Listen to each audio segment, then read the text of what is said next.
But first things first, we need to define Outerversal. So what does it mean to be Outerversal?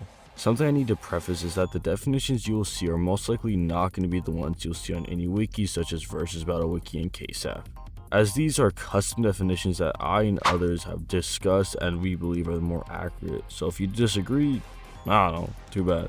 To start off, low outer is defined as a being/structure that's fundamentally beyond or transcendent of all forms and measures of spatial dimensionality. To put in perspective, imagine the fourth dimension, then the fifth, sixth, all the way up to infinitum, and low outer would be fundamentally beyond or transcendent of that. And yes, we're talking in reference to mathematical higher spatial dimensions or vector spaces, not like infinite amount of universes or dimensions like from Invincible or something.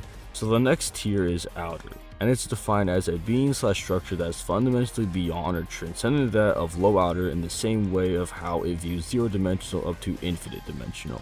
Now I hear the comment section, but the concept of dimensionality or space. While most definitions just say that being beyond or transcendent of the concept of it would quantify for outer.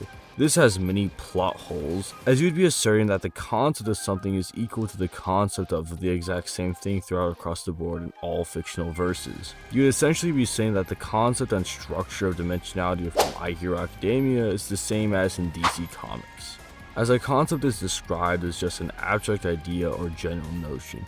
You would essentially be asserting that the notion of space or dimensionality is the same regardless of which verse, which is extremely fallacious, as not all verses have the same dimensional structures or interpretations of said concepts of that fact.